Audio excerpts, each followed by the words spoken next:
Good evening, everyone. How is everybody doing? Yeah, all doing great. Good evening, sir. Good evening. Happy Friday. We wish you likewise. Friday too, Doc. Alrighty. Hello, So Doc. Hello, yes. hello. Hey, Anthony, how are you doing? Well, thank you, sir. So tonight we have a very interesting discussion, and I think everybody is really going to benefit from this. If you are trying to break into the cybersecurity space, GRC space, you would have run into this. And when you do go to interviews, and you are definitely going to run into, frameworks. So what exactly are these frameworks? What do you really need to know about them? Whether you're a beginner or even if you are in the industry already, it's always good to have some refresher to go over some of these frameworks. So we are going to look at, I think, our top 15 and that is based on frameworks that are the most listed frameworks when it comes to jobs on different job boards around, and then also uh, the very common ones that we use in the industry, right? So we are going to jump in. There's a little bit much of discussion to for us tonight, so we are not going to be doing our usual cyber news for the week. But if you have anything that is newsworthy, you can kindly raise your virtual hand and let us know. And then also, if you are joining us, you can put in the chat hashtag Team Live and also let us know where you're joining us from. We will give you some shout out when there's time at the end of the program. And for those who are looking to renew their certification, they can put hashtag Team Live in the chat. You take a screenshot of that and you can use that to renew your CompTIA Security Plus, Security Analyst, and other certifications as well. Right. So you are all very much welcome. This is Eretmis Cyber Chat. We do this every Friday night, 7 p.m. Eastern. And like I always say, it's Friday night. You chose to be here with us. And we are going to give you something for your toolbox. The hour and a half or so that you're going to spend with us is not going to be wasted. You're always going to learn something new. And it's always good to be in the community of like-minded cybersecurity professionals and aspiring cybersecurity professionals. This is how you grow and this is how you network as well. So a little bit about myself. If you are joining us for the first time, I'm Dr. Emmanuel Edu. I'm the CEO of Eretmis Inc. We are a cybersecurity consulting firm based out of New York. We are a PCI QSA company. We do different types of contracts in the cybersecurity space. I'm also the founder of Eretmis Academy. Eretmis Academy is a cybersecurity training institute.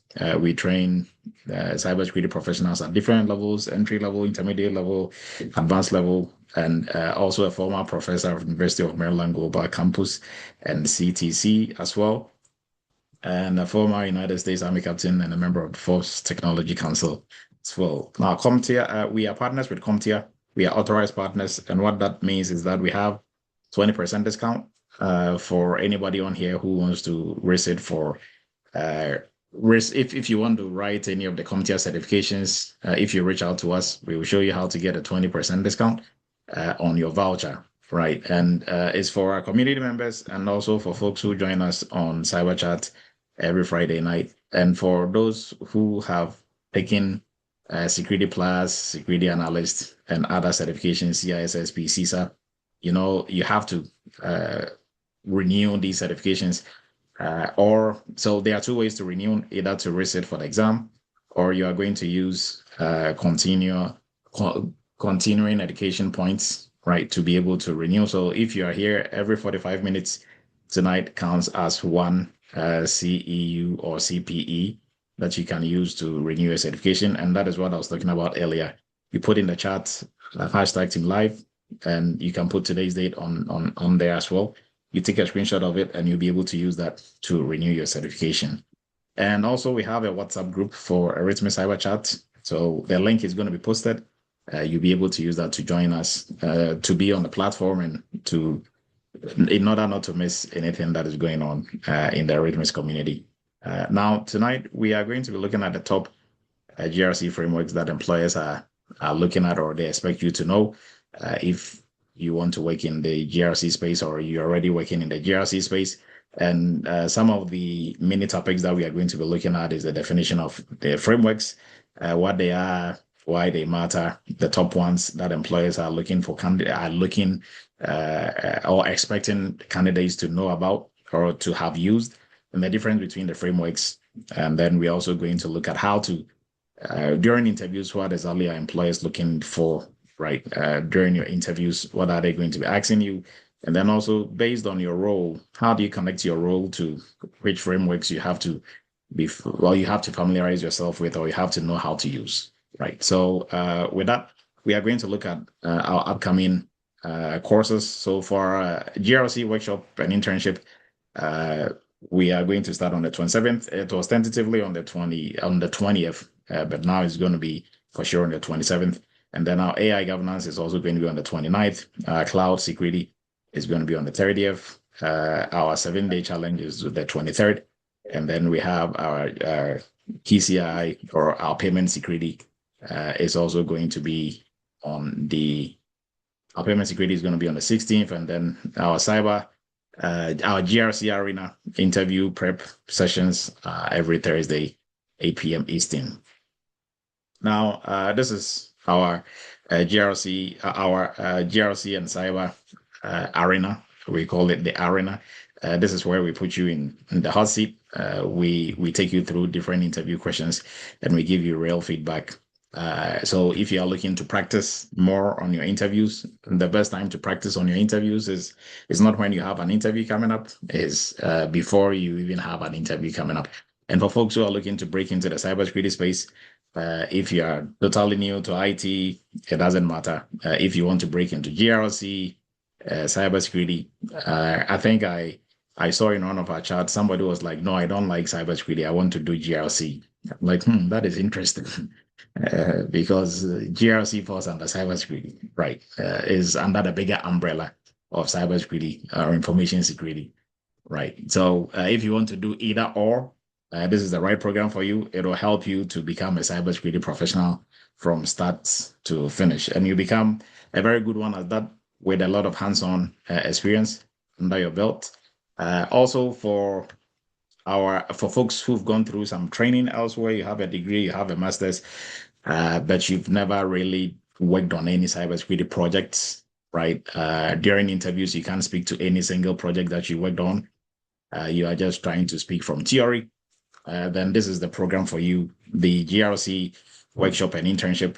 This is the program that affords you the opportunity to work on real-world cybersecurity projects for 2 of our sister companies. And during this time, we teach and mentor you on how to do these projects, and you actually do the projects. So you are going to learn by doing, right? So you are going to be actually doing, and this is exactly what you're going to be doing on the job for most of the jobs that you're going to get after this.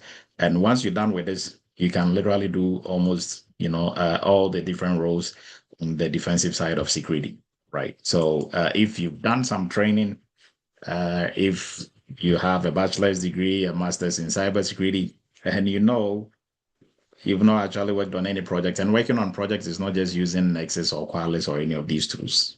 Yes, if you know how to use the tool, it's good. But what project did you use that tool to do, right? And how can you do the same project without that tool? That is, where we are getting into your actual job, not just using a tool. So if you don't have that hands-on experience, real-world experience, this is the program for you, right? And this is the program that makes everyone who goes through Eretmis a rockstar on the job. And then also for folks already in the security space, or if you've been in IT for a while and you want to pivot into the security space, I also encourage you to look into our cloud security professional program. This is also vendor neutral and very hands-on. So we cut across AWS, Azure, Google Cloud, and it's very hands-on. So you are going to come out of this knowing how to defend the cloud environment, because almost every organization has some assets in the cloud as well. And AI governance, I cannot stress on this enough. AI is here to stay, and AI governance is a career path and a career option that is gradually taking off, or maybe it's probably in air, but not, maybe for 40,000 feet up in the air yet, right? So it is a good opportunity for you to catch on before it is all the way up in the air. And what do I mean? AI is here to stay. Different organizations are now struggling to find AI governance professionals. So these are people who really understand AI governance, or looking at GRC from the perspective of AI. Is not the same thing that we do, although similar things, and you're going to do a little bit more. But this is the program that is going to help you polish up when it comes to AI governance. And for cybersecurity professionals, already on the job, this is gradually going to become either they are going to target along your role before they find somebody to do this full time, right? So it is going to only make you more valuable if you jump onto this. And this is also very hands-on. You are going to work on different projects, and we take you from scratch. So if you don't have any clue what AI is, that is fine.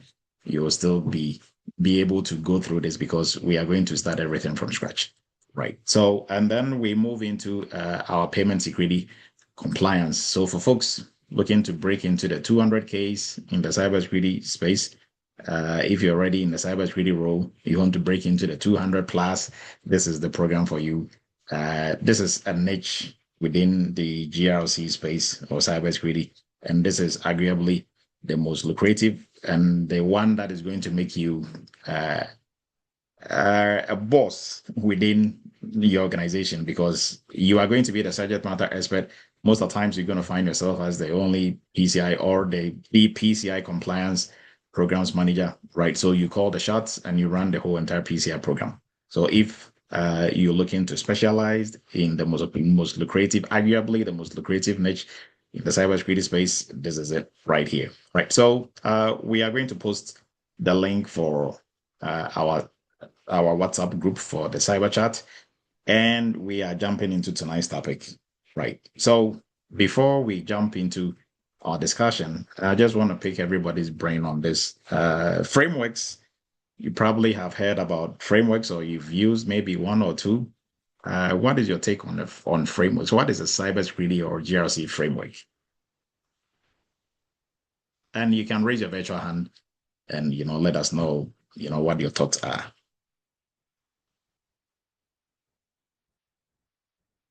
What is your understanding of a cybersecurity framework?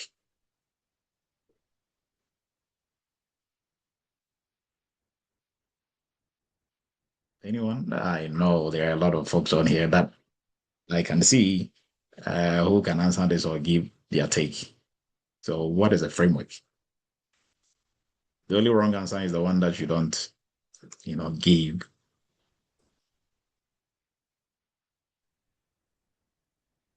Can I say it's a guide? Okay, so go ahead, Andy. Andy says a guide. It's a guide within the industry where it's like a guideline within which you do things in protecting your data processes and your people. Okay, Mhm. that is a good start. Anybody else? I think Idris put in there that it was guideline, right? Anybody else? Rules or blueprints. Okay, rules or okay, blueprint or rules. Okay. Yes. And what are those rules and blueprints used for? Are they not, back to the same person, but are they just like any rules, any blueprints that we use elsewhere? George, please go ahead. I think these are like best practices that can be used within the cybersecurity field. Okay. Yes. Anybody else? George? Yeah, good evening, Doc, and good evening, everyone on here. I would say frameworks are a set of guidelines, best practices, and controls that help us to manage cybersecurity risk in the ecosystem. That's what I would say. Thank you. Okay, thank you. Chucks, please go ahead. Thank you, Doc. I would say a framework is a recognized set of rules, policies, and technical protocols that an organization usually will follow to manage risks and also protect their data. Okay. Yes. Great. Ola, please go ahead. So, I would say, it's a guideline and the best practices that organizations uses majorly to help them reduce their risk. Okay. Thank you. Anthony, please go ahead. Yeah, hello, Doctor. I'll say framework is a structured set of documented standard policy and also a blueprint used by organization to manage and reduce risk and also mitigate risk. Okay. Thank you. Idris, you give your take and we will move on. Yeah, I would say that framework is a guideline or especially like a requirement that is put out there by like organization like NIST or government that any organization or any like DoD government can use for best practice to secure their system. Okay, thank you. So now with that, at least we've started with the kind of definition and what really frameworks are. Now also on the other hand, maybe what is the most confusing part of frameworks to you? I mean, this can be, you can be even within the industry, you can still have some confusions about some frameworks in terms of what exactly are they, are they the same, one of the same, or what is the biggest confusion that you have, or the biggest question, or not even the biggest, like what questions do you have about frameworks? This can be anybody and everybody. We will take that down, and as we are moving along, we will try to answer those questions. But what are some of the confusions that you have, especially if you are new and you're trying to break into cybersecurity? What are some of the, maybe myths or questions that you might have about frameworks?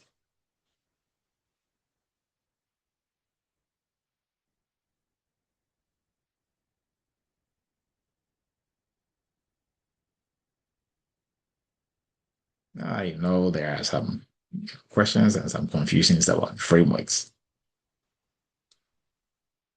All house, Idris, please go ahead if your hand is up.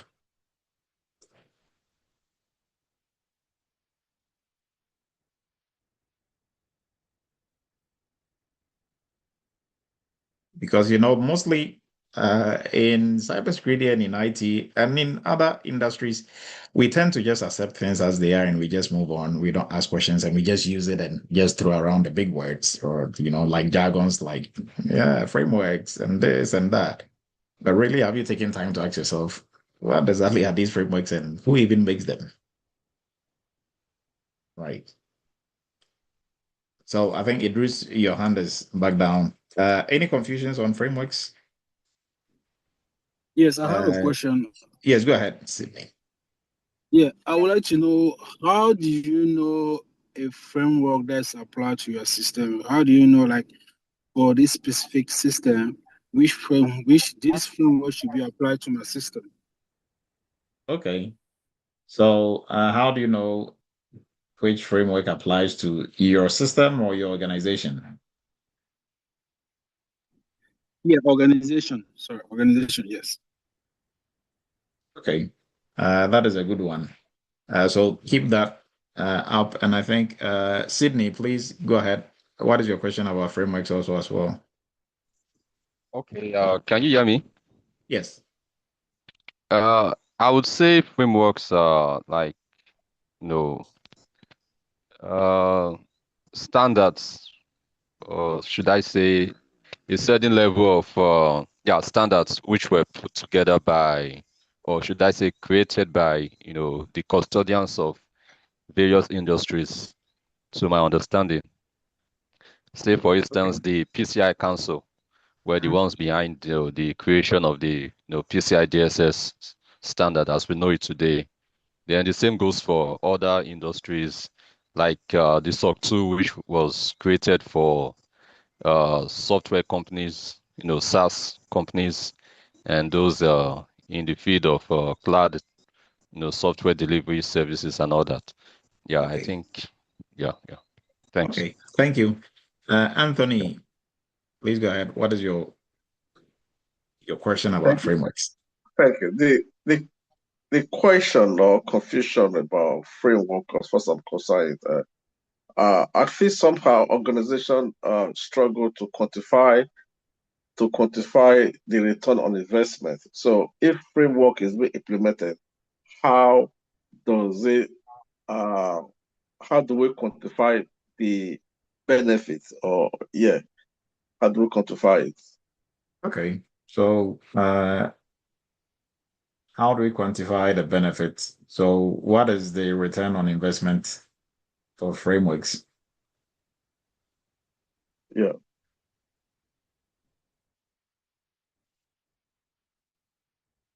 Okay. George, please go ahead. Yeah, Doc, I want to ask the question. In real world GRC rules, how often do professionals work with multiple frameworks simultaneously?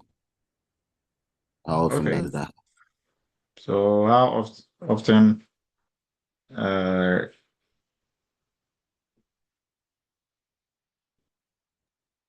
How often does security professionals work with frameworks simultaneously? okay. So that is also a good one. And we are going to answer all these questions when at least we get some leg room in terms of the presentation that we are going to go through. Right. So all these are really great questions that we are going to be addressing. And Joan, please go ahead. What is your question also? There's a conception that frameworks are just a piece of softwares that are implemented. Is it actually true, or frameworks are more than that? Okay. So also a good question that we are going to be answering as we move along. Anybody else before we jump in? So this topic, like I said from the beginning, a very interesting one, and everybody is going to really benefit from this. Whether you are totally new to cybersecurity, today is your very first day of even thinking about doing cybersecurity. It is good that at least you get exposed to this because you're going to run into it anywhere you go in cybersecurity, right? So let's jump in now. We are going to start with kind of an overview. So most people who want to enter cybersecurity or GRC or even do AI governance or cloud security audits and others, there is a talk about frameworks, but most people don't really know exactly. Even for those who know some of the frameworks, at least they just know them. Okay, there's PCI, there's HIPAA, there's this, there's that. But really, what is the main categorization of these frameworks and why do we have them? Like, I think somebody was asking, what is the return on investment for even wasting our time following these frameworks or even using them for anything, right? And we are going to get to know all these as we move along. So frameworks, we are going to look at the definition, but before that, they are the backbone, or frameworks starts everything off for us in cybersecurity. So in real world cybersecurity GRC work frameworks, they start everything off, and you are going to know why they start everything off, right? So they kind of they help us to, or they are really the backbone. That is the right word in terms of everything that we do. So in terms of helping organizations to manage their risks, helping them to stay in compliance with some rules and regulations, helping them to build policies, procedures, right, putting in place the right controls to help mitigate, attackers trying to breach your network, and a whole host of other things, right? How to assess the risks of third parties that you are going to work in with and all that. So there's a lot of things that we do with our frameworks. There are a lot of significance to frameworks that we use, but we have to really understand how and where, and like the 5 Ws: who, when, how, who, when, what, and the remainder of the 5 Ws, right? So what are frameworks? Now, we started with a definition of what frameworks are, or kind of trying to break it down. So there are different explanations in terms of they are guidelines, they are a set of rules, they are a set of controls that we use. There's a whole list of them. Now, frameworks, actually, if you've not taken time to look into what really cybersecurity frameworks or information security frameworks are, and this includes ones that we've designated specifically, or we will label specifically as GRC frameworks, or even risk assessment frameworks, right?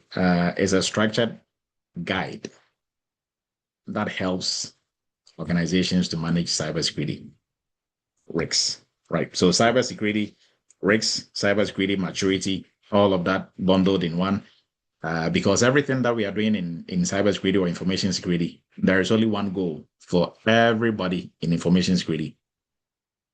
The goal is one, and the one goal is to reduce risks or mitigate risks to an acceptable level. So whether you are working on the defensive side, offensive side, blue team, purple team, red team, whatever team you might be on, we all have one goal, one overall goal. And the overall goal is to help mitigate risks or help reduce risks to an acceptable level, right? And that is the big business goal. Because if we don't do that, it is going to have an impact on business objective of, making more money, functioning, and business operations going as it's supposed to be. But if there is a breach, there is any issues and problems with our IT infrastructure, IT systems, then the business is not going anywhere. One, they are going to get sued, and there's going to be fines, so you're also going to lose your goodwill. And there's a whole lot of attackers will, probably will hijack your data and ask you to pay money, ransoms or ransomware attacks and others. There's a whole list of things that can go wrong, right? If we play around with information security or cybersecurity within the organization. So the overall goal is to, be able to manage that risk, and frameworks, they help us to do that. Framework, I mean, we cannot do anything you cannot do anything in your organization if it's not being backed by, some of these frameworks, right? So then we go back to that, everything in cybersecurity starts with governance. But your governance documentations are also implement, or your governance strategy are influenced by frameworks, right? So your policies, your procedures, your standards, your guidelines, your baselines within your organization, that forms your governance structure. All that is influenced by frameworks, right? So now we are going to move into what exactly these frameworks are and who makes the frameworks. So we've established frameworks are a structured guide that helps, organizations to be able to manage cybersecurity risks or information security risks, right? And frameworks will contain, or they normally come with, some principles, some, categories, control objectives, control requirements, best practices. So there are some folks who are talking about best practices, right? And these all, if you hear best practices in the cybersecurity space, you can get the best practices from frameworks, right? Now, then we move into the space of frameworks and standards. So now I'm going to make it a little bit more confusing for everybody. So frameworks and standards, are they the same, or there are differences between them? And that is why I'm saying this is a good discussion for everybody, whether you are new or you're already in the industry. So frameworks, they tell organizations which areas to think about in terms of how to also structure their cybersecurity programs I mean, how to manage the whole entire cybersecurity setup. But what about standards? Because some standards are being classified as frameworks, and we kind of in the industry we kind of put everything standard frameworks all into frameworks. But what really is the difference between a standard and a framework? Anyone?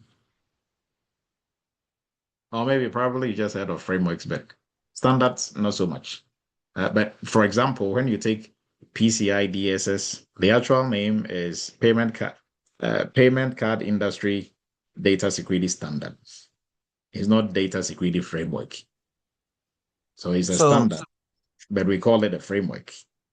So what really is the difference between a standard and a framework?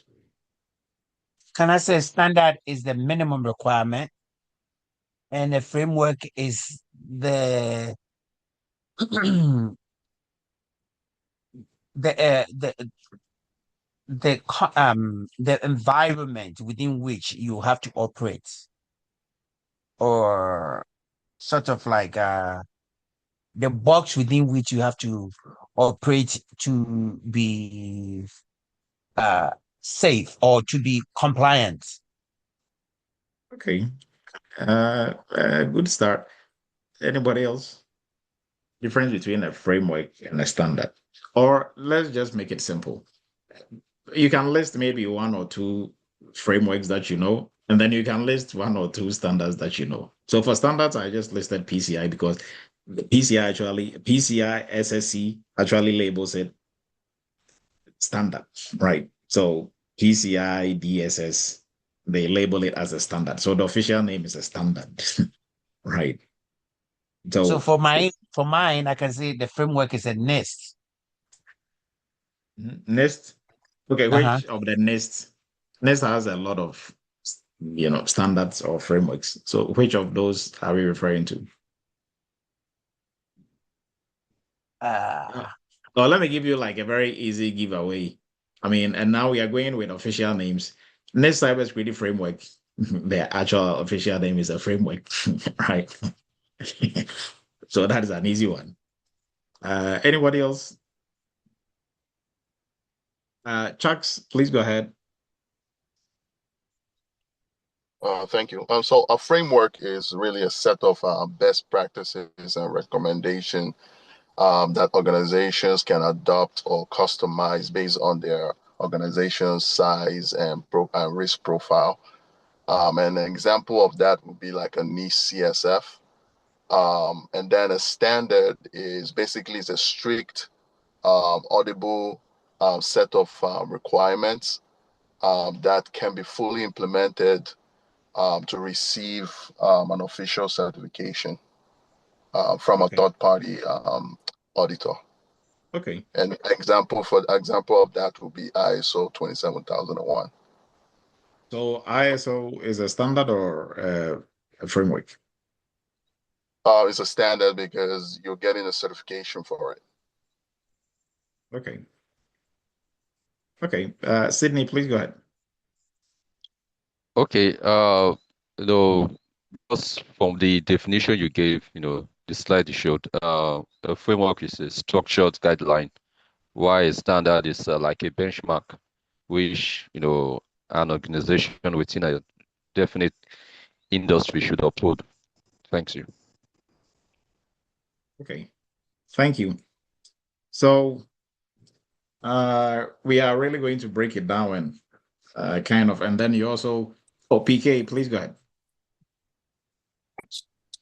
All right, Dr. Edu. So as the framework is the umbrella, say, regulation that covers everything, and the standard is the step-by-step means of implementing that framework. Okay. Thank you, PK. So before we get into frameworks and standards, in cybersecurity, and most folks who will say, I want to get into GRC, not cybersecurity, and in a funny way, the GRC, the G in GRC stands for what? Governance. And that is where the whole entire story begins. Because you can't do anything without governance. Everything starts with governance in cybersecurity and elsewhere, even in your company, business-wise, everything in the company starts with governance. Without the rules, regulations, standards, procedures, you can't do anything, right? Even for how much we're going to pay somebody, how all of that has to be put on paper, right? There has to be some policy, something guiding that, right? Either than that, then anybody and everybody can do whatever they want. And same thing applies in the cybersecurity space. So within the structures of your cybersecurity governance in your organization, there's a hierarchy of documentation that we work with. And on the top is your policies, your standards, you come to your procedures, or sometimes your SOPs, and then from there you go to your guidelines, you go to your baseline, right, in that order. Now, those standards, they are different from the standards. They are different in terms of they are internal to the company. So a standard that a company comes up with only applies to that company. Nobody cares about that standard. Same way, like a policy a company comes up with, the policy is only it only affects your company. You cannot, enforce your policy in somebody else's company. It's not going to work that way, right? So a policy in Amazon only is for Amazon. You cannot take that and say, well, we're going to, force that onto Walmart. It's not going to work, right? So we have internal governance structures that is within the organization. So that way we don't get ourselves confused for folks who probably are in the GRC workshop and internship. So you really understand the internal structures well and others. So the standards internally within your organization or the policies and others. I said or, that doesn't mean standards and policies are the same thing, right? When we are discussing governance, we have to choose our words carefully because you cannot say a policy is a standard and a standard is a guideline because they all mean different things, right? So your policy, your standards, your everything that you have internally for your governance documentation, it only applies to your company. Now, when we go outside your company, there are standards, and they are what we call frameworks, right? So the standards outside the organization, those standards, they apply to anybody and everybody if you fall within the parameters of that standard, right? So, for example, PCI, they label it as a standard, and it applies to companies that accept, process, transmit, or store credit card or debit card information. So, if you fall within that parameter, then you have no option, but you have to, adhere to that standard, right? So, and it applies to everybody. It's the same standard that applies to any company that falls within that parameter. Now, if you don't fall within that, then you don't have to follow that, right? So the standards that we are referring to here are external standards outside what your organization will normally come up with internally, right? So at least we have that cleared. Now we go back to frameworks and standards, and all these are outside your governance, your internal cybersecurity governance structures. They are external. They still influence your internal, governance documentation and structures, right? But the frameworks and standards, they are external. Now, identify or differentiating between frameworks and standards, they are mostly academic exercise. In the industry, we are in the bad habit of referring to standards and frameworks as frameworks, right? But when technically they are not the same. And that is what we are going to be looking at here, right? So what is the main difference between frameworks, standards, regulations, controls, right? So this is not just, a big misunderstanding or confusion for career switchers or beginners, even for folks who've been in the industry for a while. They just call everything framework and they don't even know why they call it framework. They just use it and call it that. They've not even taken time to dig into why we call it that, right? So frameworks, they are structured, you know, like they are structured or they are formals, structured set of guidelines that we follow to help us manage risks, right?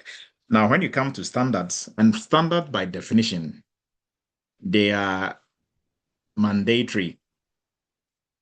Standards by definitions are mandatory. Frameworks in general, they are not necessarily mandatory. They kind of, okay, you can do this, you can do that, you can do that. All of that is going to help, but they are not necessarily mandatory, right? So, like, for example, your NIST cybersecurity framework, yes, it is a really good framework, but it's not really binding, unless, of course, maybe you're a government agency. Aside that, for other industries, yes, they all use it, but it's not really, set in stone. But if you take a standard like PCI, if you fall within, what PCI requires you to follow PCI, if you fall within that parameter, it's not, you can pick and choose some of it to use and others not to. You have to follow it, right? So when we talk about frameworks, we are looking at likes of CIS controls, CSA, NIST, AI, RMF. And now for some of the government agencies, most of the NIST, they are not, they are standards, they are frameworks, but their implementation kind of also mimic what you do for standard, right? Now, so frameworks, they are often flexible, and they are more, more on the lines of, okay, you can follow this to make your security posture or your security maturity stronger, right? But sometimes some organizations will require, and that is, a caveat to this. So let's just stick to the definitions first, and then we go into the different scenarios and use cases. Now, when you come to standards, like I said, standards are more mandatory. And there are specific expectations and specific requirements that you have to follow. And mostly with standards, that is where you get certified. So I think Chucks or whoever said that, yes, with standards, you actually get certified. And, because that is mandatory. You go through, there's a certification at the end of it, you get certified. Mostly for your frameworks, you use them to assess your security posture, your risks posture, and others, right?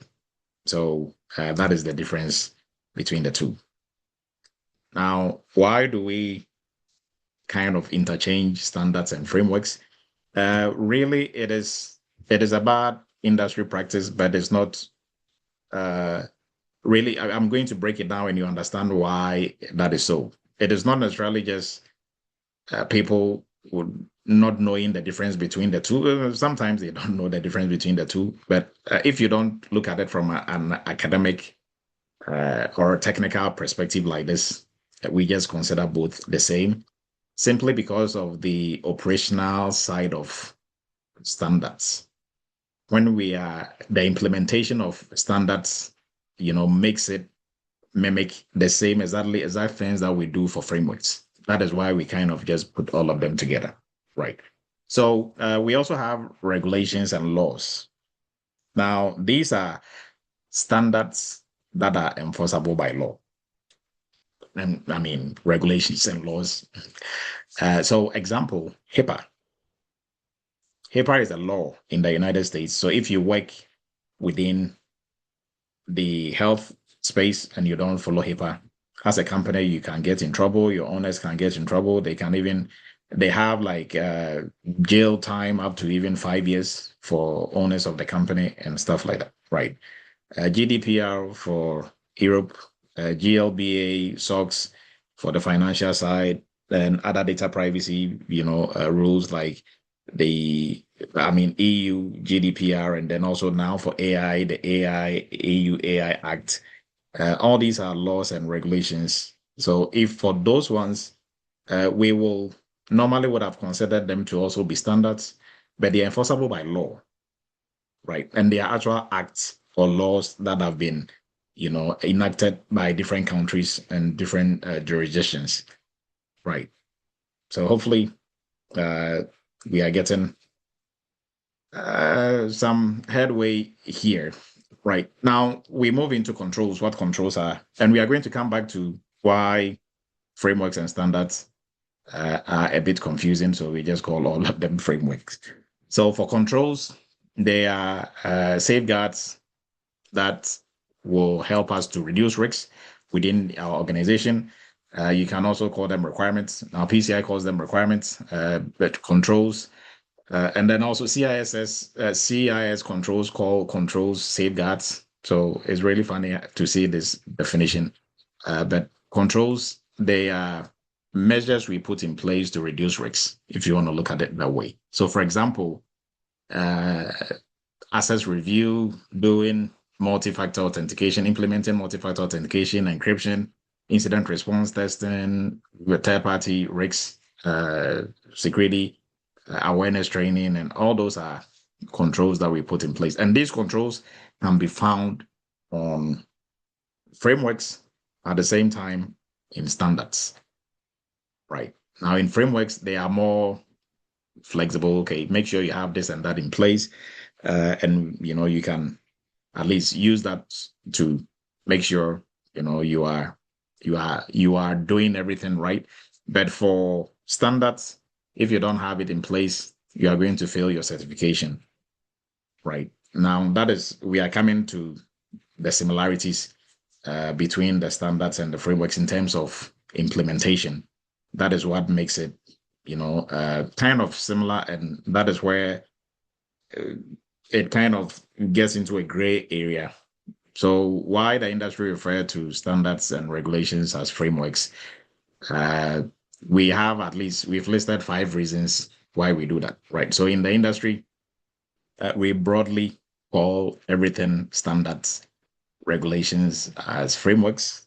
And reason why we do that is what are frameworks? So set of structured requirements or controls and testing expectations that organizations use to build, assess, manage their security and compliance program. Now, mostly when it comes to the implementation, so reason why people, normally casually will call PCI DSS, SOC 2, ISO 2701, and others as all frameworks is because of the implementation part of it, right? So, and we are going to look at we'll use PCI as an example. So for PCI, it is a standard. The name itself says it's a standard. PCI DSS. But when it comes to within your organization, so PCI gives a structured way for us to approach scoping, implementing controls, testing the controls, collecting evidence, right? And when we really look at this structure, it falls within the space of frameworks. Frameworks are what helps us to do that. So when it comes to the implementation of the operational side of PCI, which is a standard, it mimics exactly what we normally would do with the frameworks, right? So PCI was informally categorized as a framework, but really the onus of it even causes the standard, right? So, and then also for me, in terms of meaning and terminology, so for frameworks, broad structure of organizing your cybersecurity or risk management. So we have NIST cybersecurity framework and others. When it comes to standards itself, specific requirements organizations must meet or can certify or validate against, right? So your PCIs, your ISOs, and then regulations and laws, simply standards that are enforceable by law. So, and then your controls, they are what is really inside your frameworks and standards. And then your control framework or catalog, also a set of controls used to used for assessment or implementation, right? Now, when we come to the why we kind of refer to regulations and standards as frameworks, we have 5 main reasons. So first, many of these standards, they contain a framework-like structure.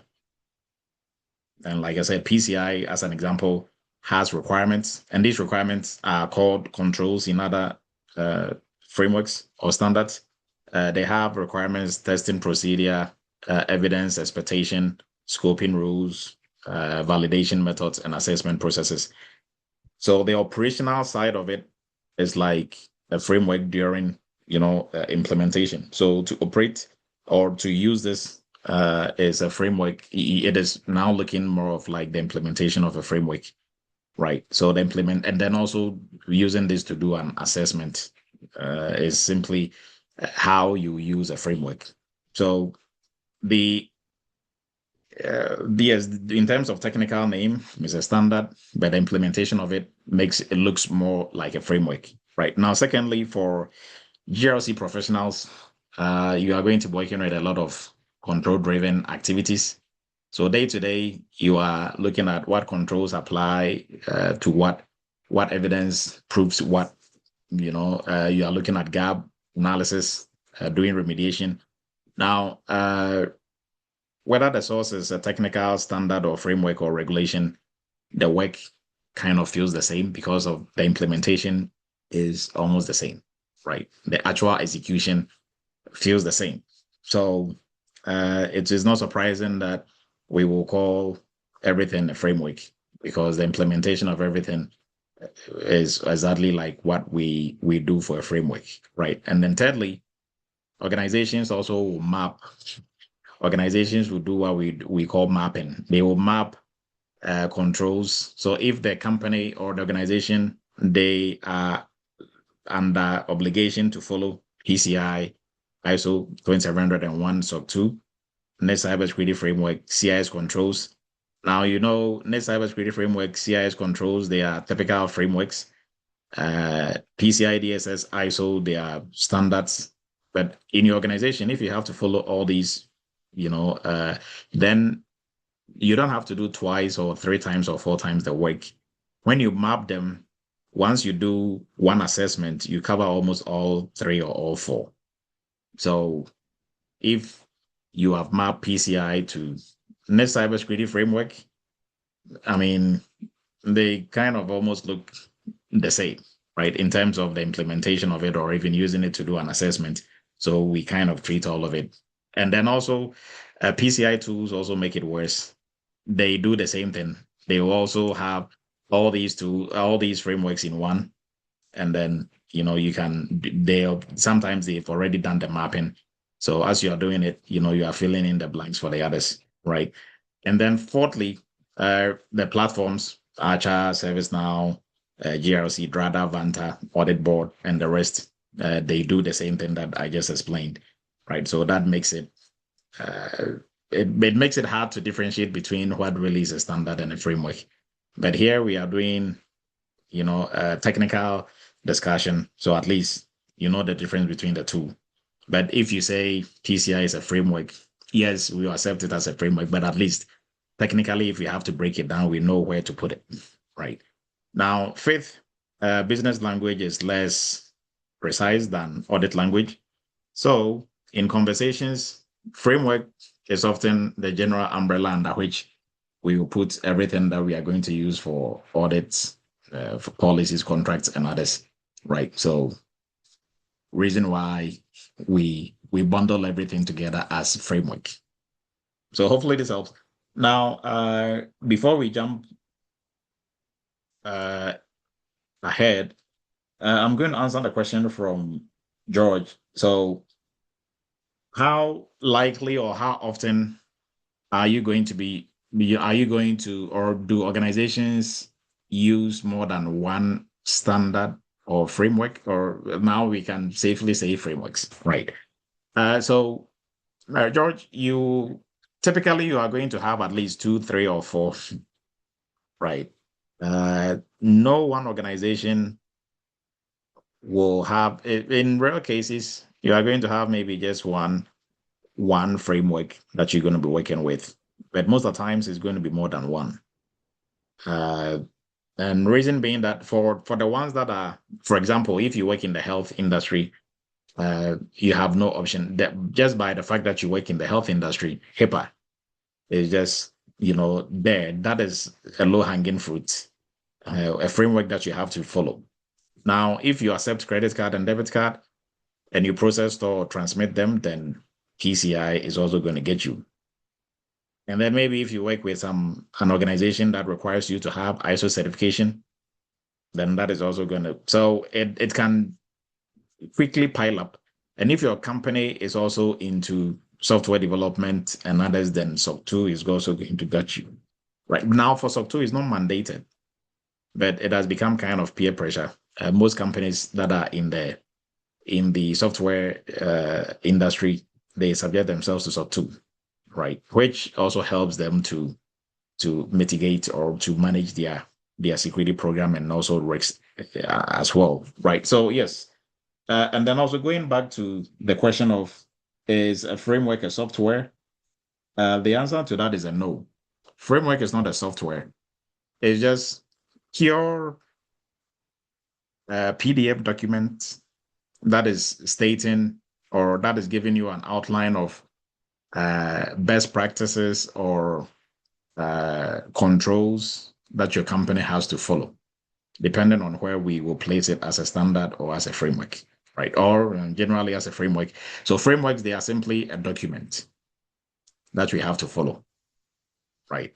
So either follow by law or industry is, pushing us to follow, or we are just following that to make sure we are practicing good security, right? So frameworks are not software. Now, there are different softwares that you can use to help you in managing the different frameworks that you have within your organization or you have to follow, like Drada, Vanta, ServiceNow, Archer, and others. But these different types of software, they are not the frameworks. Frameworks are the actual document, a PDF, Excel spreadsheets that you are going to be using, right? Not a software. And also return on investment. There was a question about, we are using all these frameworks and wasting our time doing this. Do we even get anything out of it? Yes. So, and now this is like a great time to answer this question because some standards or some frameworks are mandated by law. And those are the rules and regulations that we just looked at. If we classify all of them as frameworks, some are mandated by law. An example, the HIPAA, PCI is not mandated by law, but is mandated by the industry. So if you don't follow that, then the industry owners are going to hold your feet to the fire. So for example, if you don't follow PCI and you have to follow PCI DSS, then the card brands and your bank, they are not going to allow you to accept card payments, right? And if you are not allowed to accept card payments, it's even worse than jail time because you're not going to have any business to begin with, right? Now, and then there are others. So for return on investment, if your company fails to follow or fails to pass any of the assessment or audit for these mandatory frameworks, your business can be in serious trouble, right?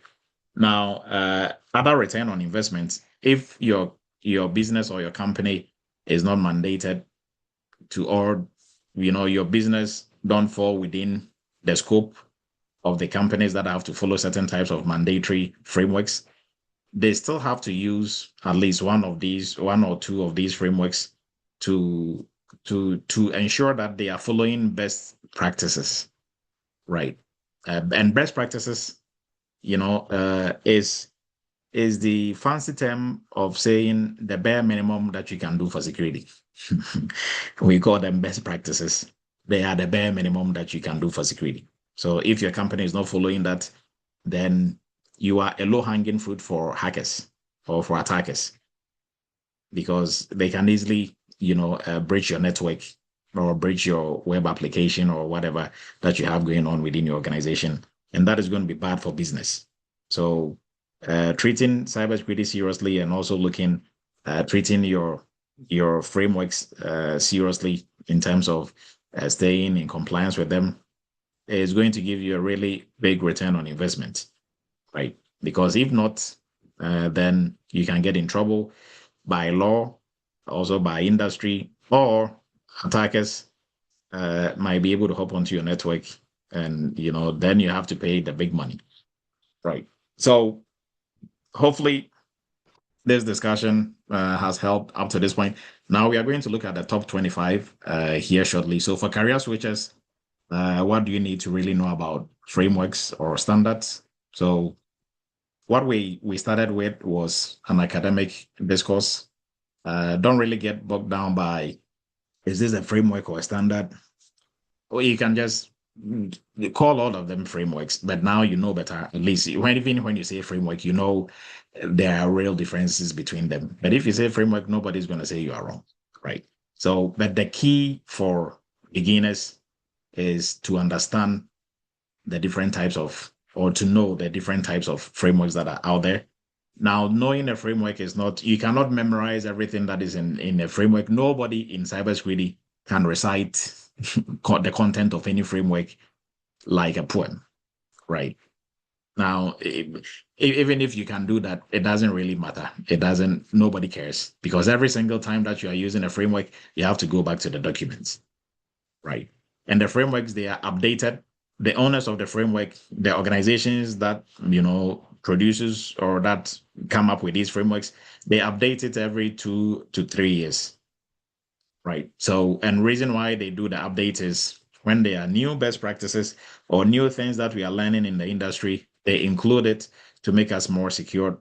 Because like I said, everything that is in the framework, all the controls that you find on there or requirements, they are the bare minimum that you can do for security. So if you just pass your audit, don't be too happy because you just met the bare minimum.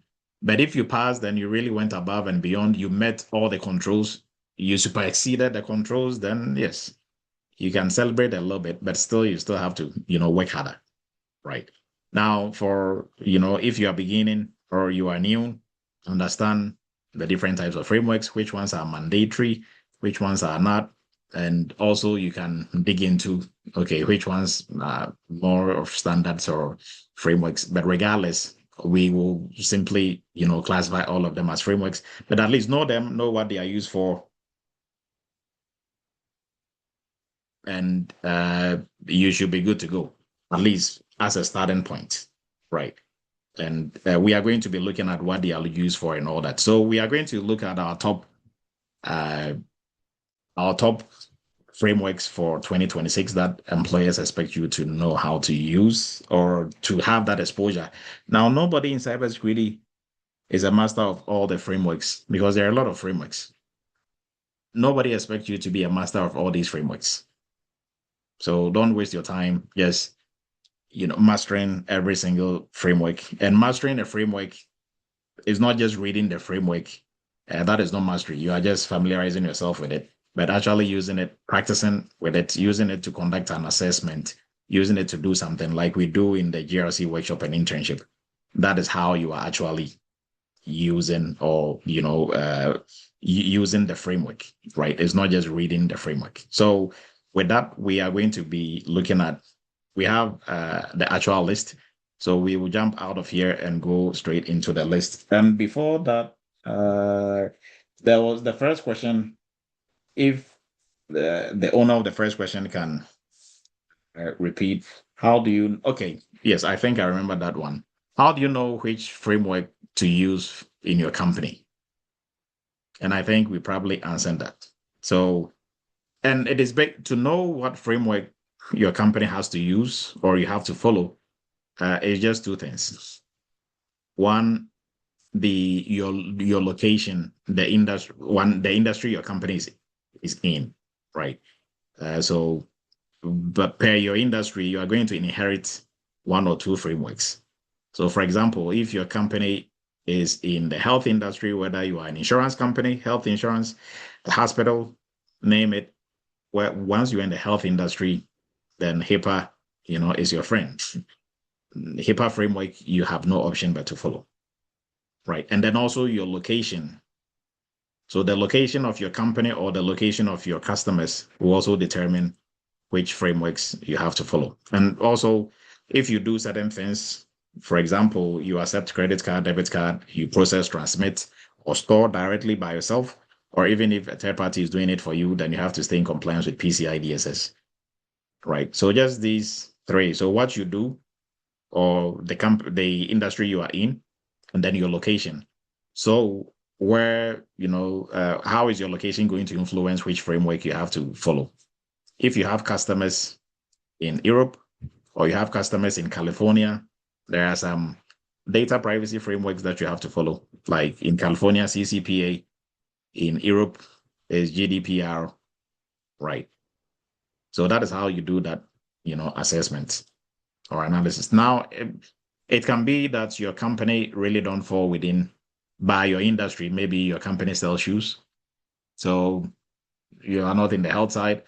Also, maybe probably you are not accepting credit card and debit card, maybe for whatever reason, right?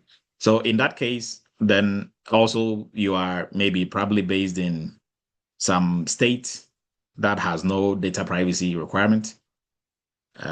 So now you are free of all these standards or frameworks, but then you still have to choose one that is going to help you run your cybersecurity program for your company, right?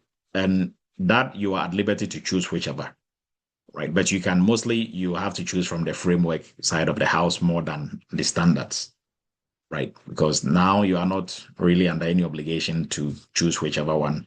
You can pick CIS controls, which is a good one. NIST cybersecurity framework, another good one, right?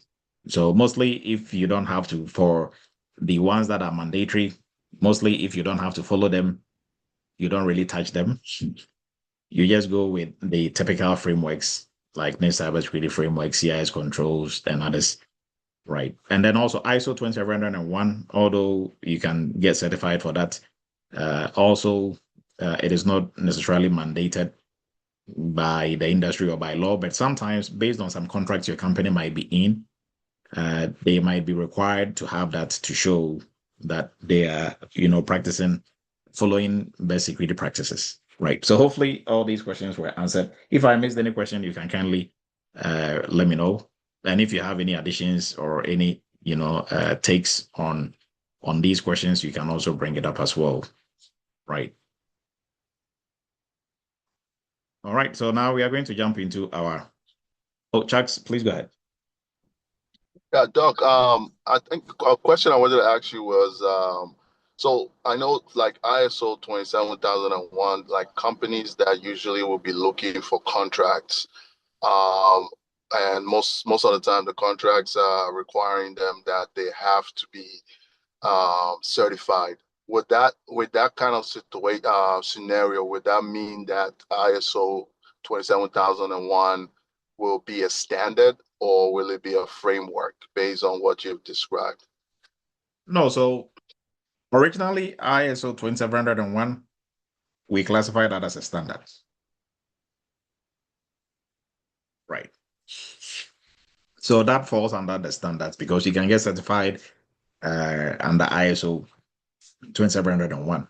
Now, if a company requires you to have that, that is fine. And any company can, if you want to do business with any company, they can ask for you to get certified ISO before they proceed. And that is a way for them as part of their third-party risk management. One of the ways that maybe internally within them, they've set as, a bar that you have to meet before they proceed with you. Right. But typically ISO 27001 falls within the same boat as PCI, HIPAA, and others. Right. So they are standards. All right. So this is going to be our top list. I think we have 15 in there. So top cybersecurity and GRC frameworks employers expect you to know in 2026.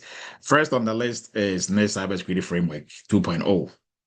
So NIST Cybersecurity Framework, it has seen some improvements. It started with 1.0. Now we have 2.0. 2.0, the addition to it was the governance core function, which was something that should have been part of the original 1.0, but at least it's never too late, right, to make those corrections. Because, like I said, everything in cybersecurity starts with governance. So, in governance, you are looking at your policies, standards, procedures, because that is what sets the tone for everything that you're going to be doing, right? So, this is best for the ISO 27701. It is really great when you are setting your cybersecurity program for a company from scratch, or even for what they have. You can use this to, fine tune it and make it better, right? So, mainly a quick overview of this. We have the 6 core functions, that is govern, identify, protect, detect, respond, recover. And in real life, on a GRC job, you are going to use this for cybersecurity maturity assessment, gap assessment, policy development, your security roadmap planning, control mapping, cybersecurity strategy alignment, and all these. So it is really a handy framework for any GRC professional or cybersecurity professional. Now everything starts with, you can get this, and all the frameworks out there, almost all of them are free, right? You can simply download the PDF from the websites of the different organizations, with the exception of ISO.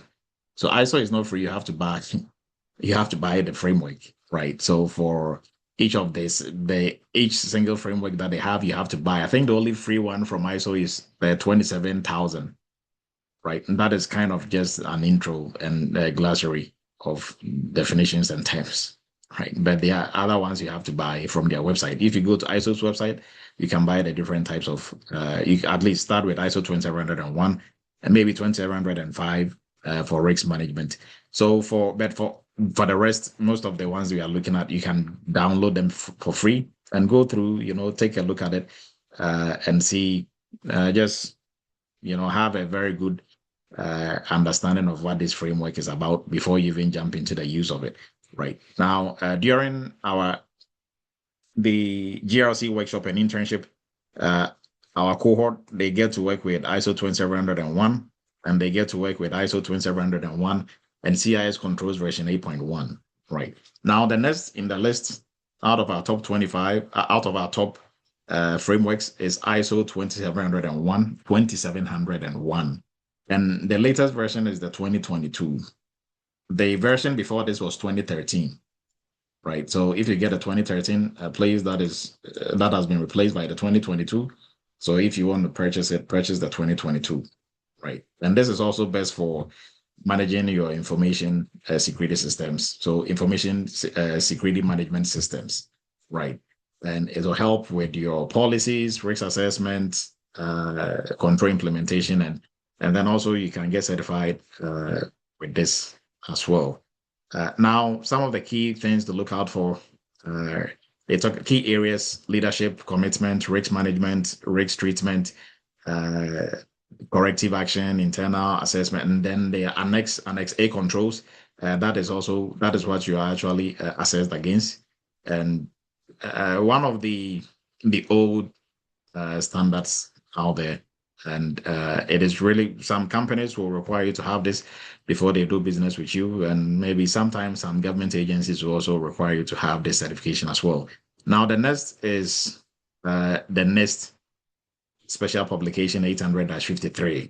Now, in the government space, this is one of the biggest frameworks that you are going to encounter anywhere that you go, right? And this list that we are looking at is based on what employers are putting out there in terms of what they are looking for. So we didn't just come up with this list. So if you are looking at this list, or you are here tonight, this is what employers are looking for. So if you are trying to break into the cybersecurity industry, it is, prudent that at least you familiarize yourself with these frameworks, at least know what they are used for, right? Even if you've not used them before. Right. So NIST cybersecurity framework, NIST 800 SP 853. Mostly this applies only to the government side. So any company that is a private entity that has to stay in compliance with this is working with the government in some shape or form. Right.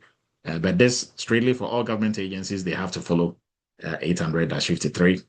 And it is one of the good frameworks that has been there. They have 800-53 A and B that you can also look at. And I mean, we're not going to go too deep into that, but for even if you're a beginner, at least you can, for these frameworks, when you pick them, at least the first 2-3 pages will give you a background into, because it actually tells you who this is for, the audience, why it was made, right? So it gives you, like, it is going to give you that background, right?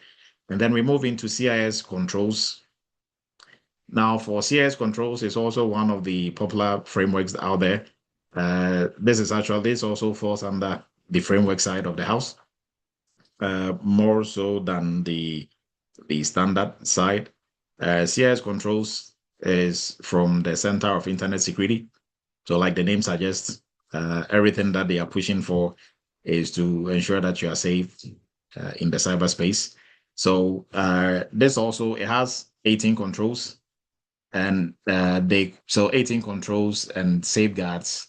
So the safeguards are the actual sub controls that you are going to be assessed against. And in real life, we use this for security baseline assessment, technical gap assessment, internal control review, policy development, also control maturity discussions. And for CIS and NIST cybersecurity framework, they actually help you to identify the maturity of your company security posture. So they have the implementation groups. NIST cybersecurity framework has the tiers, tier 1, tier 2, tier 3, up to tier 4, right? And then they will move into their profiles as well, right? Now we move into SOC 2. So SOC 2 is also predominantly for your software as a service companies. So companies that are selling software, mostly this is their go-to framework. So, or this also traditionally will fall under standards because you get certified as well. So this is predominantly for companies that make software like Zoom. We are using Zoom. So Zoom, Drada, Vanta, other ServiceNow, all those companies, they have to subject themselves to SOC 2. Now, SOC 2 is not mandatory, but now mostly almost all SaaS companies subject themselves to. So if you don't, then you don't become competitive, because I'd rather work with a company that has subjected themselves to this for me to see that, yes, at least they are following best security practices than ones that have not subjected themselves to. Now, next, number 6 is PCI DSS. So PCI DSS, for any company that accepts credit card and process, transmit, or store credit card data that we will normally call account data, they have to stay in compliance with PCI DSS, right? And that is almost every company. So for PCI DSS, it is also a standard by name and also by practice, but by implementation, it becomes a framework, right? So it focuses on all areas of security within the organization.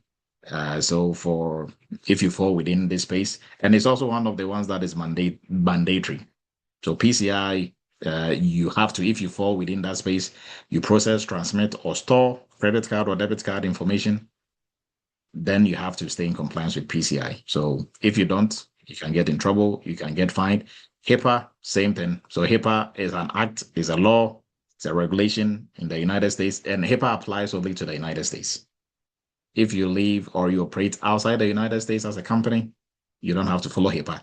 But if you're a company in Europe and you have customers in the United States and you are providing any form of medical services to them, then guess what? You have to stay in compliance with HIPAA. Or you cannot function or operate in the United States. So you see how, when I said, how do you determine, to answer the question of how do you determine which frameworks you have to stay in compliance with? One, where are your customers located? And your company itself, where are you also located? Because where you're located might have some mandatory frameworks that you have to follow. And where your customers are based also have some that you have to follow, right? And then the industry you are in if you're in the health industry, you are in an industry that requires you to have a certain type of framework, then yes. And then we move. So this is number 7, HIPAA. We move into number 8, GDPR and privacy frameworks. So for GDPR, if you are within the European Union space, or you have customers in Europe, then you have to stay in compliance with this. And this is also, this is data privacy, purely data privacy, that it falls under the standard space mostly than framework. Now, COBIT is also for, it's from ISACA, it's for IT governance, enterprise governance, and it's not mandatory, but it's also one of the good frameworks for governance and IT governance and enterprise governance, right? Also, for technically, you get certified for COBIT as well. So we will place that under standards that we know all of them fall under the break umbrella of, we will just term them as frameworks. Now, CSA cloud metrics. So for folks who've gone through our cloud security program, they are very familiar with this, and they've used this on a couple of occasions. Now, if you are here and you have no clue what this is the cloud security predominantly for cloud security. This is the framework that is used for cloud security assessment, right? Now, yes, if your company has to fall within, if you have to follow HIPAA, PCI, and others, yes, you do that. But if you want to check the security posture of your cloud environment, this is the framework, right? So this is the framework for you to use. So if you are not familiar with this, you can look it up, and it cuts across Azure, Google Cloud, and AWS. So, and if you go on their website, they have, and you also get certified, right? You also get certified. So we will bundle this under standards, right? And AWS, Azure, Google Cloud, they all have been certified. So you go there, they are on there, right? But your company, even if you are within AWS, Azure, Google Cloud, and you want to do an audit within your cloud environment to make sure your cloud is secure, this is the framework that you are going to be using. Now we jump into number 11. That is the NIST AI Risk Management Framework. And then also, this is one of the frameworks that we use in our AI governance class. You are going to use this to conduct an audit. We've created a risk register out of this, and that is what we use for our risk assessment, AI governance, AI risk assessment. And this is a fairly new framework, kind of mimicking the traditional risks, the NIST RMF, but the focus is on AI risks management, right? And it has the traditional name of a framework, so it is a framework, right? Now we move into number 12. So for number 12, we are looking at ISO 4201. Now, ISO 4201, similar to 2701, is also not free. You have to pay for this. Now, this is for AI governance. It helps run your AI governance, AI management systems. So this is the go-to if you are looking for AI frameworks. This is one of the go-tos. So we have 12 instead of the 15. So this is our top frameworks. And these are frameworks that are the most listed frameworks cross-board on different job sites for GRC, cybersecurity jobs. When it comes to frameworks, this is what has been listed. So if you're looking to break into this industry, it is only prudent for you to familiarize yourself with these frameworks. Right. Now we are going to jump into some of the use cases because we are coming up on the hour. So we have to make this a bit faster. Okay. So any questions so far before we move on?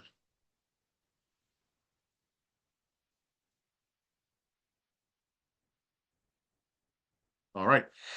So we are going to be jumping into, so I think we've run through this. Okay. Abraham, please go ahead. Yes, good evening, doctor, and good evening to everyone. Are we supposed to master all these frameworks, and how do we be able to demonstrate proficiency in a situation where we apply for jobs that demand that we have a little bit of knowledge on all these frameworks? Okay, so you can never master all these frameworks, right? So let me give you an example. Let's say you are working in a company and you have to stay in compliance with maybe ISO 2701 and HIPAA, right? And you work in the company for 10 years. You think you are going to be a master of PCI DSS? It's just those two frameworks that you'll be using over and over and over and over again for 10 years, right? So like I'm saying, nobody is a master of. It's not like your company will choose to use PCI next week and then no, we are going to use this the next day, right? So the goal here is to make sure you familiarize yourself with at least two or three, right? That is why during the internship and workshop, the GRC workshop and internship program, we work with three at least. And before we even start working with it, there is a session where your teams will familiarize yourself with it and come and do a presentation on these frameworks. And we do that intentionally to make sure you dig into the frameworks. You actually go and read through the frameworks. You try to make sense out of them before we actually use them to do an assessment, right? And then we show you how to do mapping as well. So now you spend at least almost three weeks plus, dealing with ISO 20701, NIST cybersecurity framework, and CIS controls. So you have, a very good working experience with these frameworks, unlike somebody else who just pick the framework. And these frameworks, sometimes they're a bit dry and boring to read through them. So if you're not really using it for anything, you can read maybe the background to the framework, but when you come to the controls and the implementation of it, you are just reading it like you are reading it. That's about it. But if you're actually using it, then you are forced to dig into it because you might be asking for evidence, you might be asking for other things, right? So familiarize yourself or use two or three, right? And for the rest, they're all going to fall in place. If you run into any company and you are using any other frameworks, it's very easy for you to transition into other frameworks if you are very much well vested in using maybe one or two, right? But if you've never used the framework before, then it becomes totally new to you, right? So you cannot master all of it, at least master two or three. Even if you master one, it is okay. You will be, at least starting off, you will be able to function. But not knowing how to use any of it can be a bit problematic, right? So hopefully that helps. That helps, but sometimes you're applying for a job and it demands knowledge, basic knowledge in CMMC and DFARS, where some frameworks you have no knowledge about. I don't know how No. you are able to. So even on those jobs, and for Eretmis students who are here and are currently working, I think it was yesterday, or I think during our PCI class, I was having a chat with Matthew, and Matthew was saying, well, Dr. Edu, what was in the job description is not exactly what I'm doing, right? And that is the same for almost everybody on here who is working. Now, and we even did a session, a cyber chat session where we brought, I think it was Michael, Bettina, and somebody else, and we pulled up their job descriptions when they were actually applying to the job. And then we went through and we're asking them, are you doing these things on there? And, I think it was probably almost all of them were not doing exactly the same things on there. Right now, the point I'm trying to make is when you see job descriptions, they might probably list like 10 frameworks on there. You should know this, and all of that will be on one line. You should be familiar with CMMC, HIPAA, PCI, blah, blah, blah. That doesn't mean that is just one line. On the job, you are not going to be using all those frameworks, right? But mostly job descriptions are copy and paste. So your HR will copy and paste from somebody else, and they don't even know these frameworks and what they are used for. So, okay, this was a cybersecurity analyst role that somebody posted. I can copy that and change and put my company's name and stuff because I also have to post one for my company, right? So mostly, don't get carried away by job descriptions necessarily when it comes to frameworks. At least be very confident in the 2 or 3 that you know. Now, the way around frameworks is, and there's no interview that you're going to go to, unless, of course, maybe they have 2 frameworks on there or 3, and they ask you, have you worked with CIS controls before? And you are like, no. What about your experience with NIST cybersecurity framework? Oh, I've never heard of that. At that point, they are not going to move you forward, even if they like you, right? But if they ask you, have you worked with maybe CMMC? You should, because that was on the job description before you came to the interview. It's not like a trick question. You've never worked with CMMC, but at least you've worked with NIST cybersecurity framework. You've worked with ISO 20701.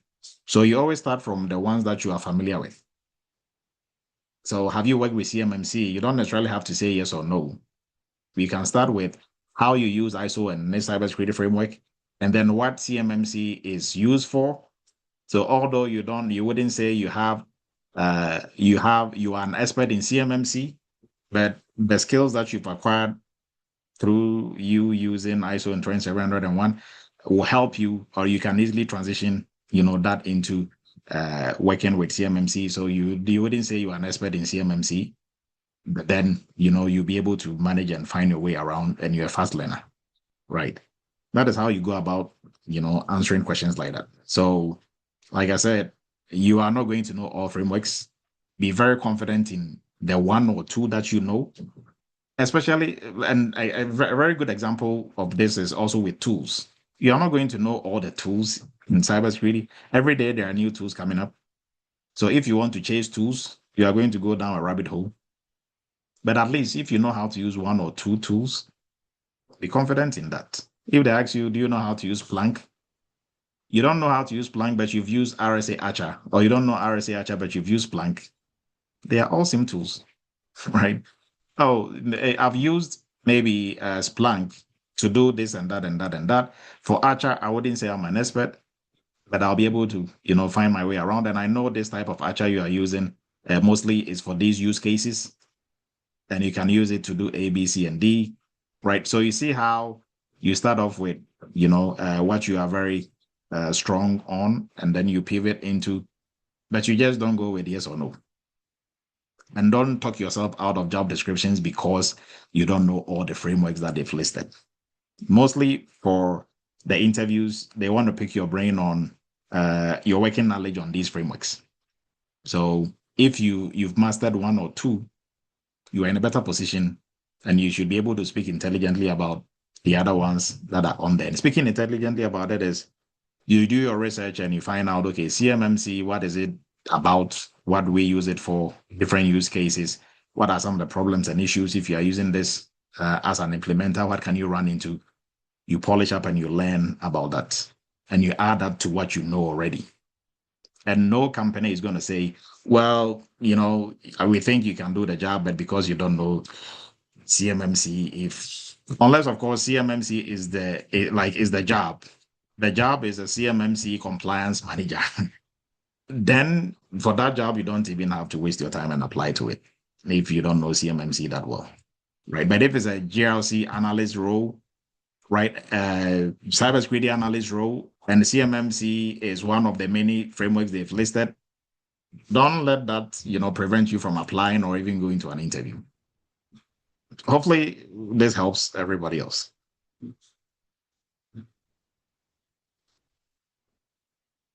All right, so we are moving on. Now, our GRC and cyber interview arena, we do this every Thursday night. We practice interviews. So, and we give you real feedback from our judges. And then for folks who, if you are here for the first time, or if you are looking to break into the cybersecurity space, the best program that is going to help you become a full-blown cybersecurity professional within the shortest possible time, which is about 4.5 months, is our cybersecurity entry-level course. So the entry-level course, first portion takes you through a foundation in cybersecurity, covering all areas of cybersecurity. And the second portion is our GRC workshop and internship, which will help you to practice and work on different real-world cybersecurity projects. So you are going onto the job with experience, not just with book knowledge, because that is not going to cut it. Employers are looking for what you can do, not just knowledge. And then also for our cloud security professional course for anyone already in the cybersecurity space, or if you've been in IT for a while, you want to pivot into the security space, and you want to focus on the cloud, this is the right program for you. We do all the three major cloud environments: AWS, Azure, Google Cloud, and then also for our AI governance. This program is for everybody because AI is here to stay. If you want to break into the GRC space, become the GRC professional that you are supposed to be. Now they are quickly going to tag AI governance to your plate. So it is only prudent that you stay ahead of this. So if you have done some training in the past, you're already in the cybersecurity space, it is good to make sure you're adding this to your toolbox, right? And then for arguably the most lucrative niche in the cybersecurity space, our payment security and compliance program. And this is going to make you master in the PCI DSS framework, and you'll be able to manage the PCI program for companies, right? Now, how the frameworks are used in real world. So we are going to look at the different use cases for these frameworks that we just discussed. So a framework is not just simply an academic concept or just for intellectual discussions. We use them in day-to-day operations in cybersecurity and in GRC. Now, they help organizations to define the following. So who owns cybersecurity within the organization, who approves policies, the reporting chain, who manages expectations, how or who accepts risks, who will review performance, track remediation, monitor third party, and others. So first, governance. Like I said, governance does everything, but governance is influenced by frameworks coming from outside the organization, right? So we have our internal governance structure, that is your policy standard procedure, your policy standard procedures, your guidelines, your baseline, but then all that is influenced by standards coming from the outside. And a very typical example, if your company has to stay in compliance with HIPAA is going to influence the controls, and HIPAA will influence the standard that you're going to have within your organization. First, it will influence the policies, which will move down into your standards, into your procedures, right? If you have to stay in compliance with PCI, same thing. So before you even start your governance structures, you have to first identify which frameworks you have to stay in compliance with by virtue of your location, your customer's location, the industry you are in, right? And some things that you do, such as if you accept credit card and debit card payments within your organization, right? Now, the next is risk management. So frameworks or standards, they help us with risk management. So within the organization, it will help us to identify the different, or based on these frameworks, we are forced to have an inventory of our assets, right? And then also we are able to identify what type of vulnerabilities and threats that exist. Also, we are able to look at the business impact controls that will help us reduce risks, residual risks that will remain after we put in place controls, remediation strategies, who owns the risks, and how often we're going to do risk review and others, right? Now, the next one is compliance. So these frameworks, they help us when it comes to compliance. So compliance teams, they will use this to prep for their external audits or assessments that are coming up. So for example, for PCI, HIPAA, and other SOC 2, whether they are mandatory or we are forced by the industry to do it, these frameworks are what we are going to be using, and they help us with the evidence collection, with control testing, policy review, audit prep, and also remediation follow-up, right? So they help us to internally prep for these external audit or assessments. And then D, audits. So compliance and audits. So audits, auditors who are coming to audit us, they will use these frameworks to do the audit. So they will be looking at or to test. They will test our risk assessment, policies, awareness training. So all the things that we are supposed to do within the framework, the auditors are obviously going to use the same framework to do the testing as well. And then we look at third-party risk management. So for everything that we do in third-party, is also influenced by these frameworks. So even all the way from your third-party questionnaire, how do you come up with a third-party questionnaire? It's influenced by the frameworks, because the frameworks are influencing everything that we do within our organization, right? So, and then also for the vendors, as part of the assessment that we do for third-party, we look at their compliance reports, right? That also helps us to assess them during our third-party risk assessment as well. And then policy development. So, like I said from the beginning, everything starts with governance, but then the internal governance structures are influenced by frameworks from the outside. So policies are often built from frameworks. And for example, if you have to stay in compliance with PCI DSS, and PCI says that your minimum password, a control in PCI says your minimum password length should be maybe 8 characters.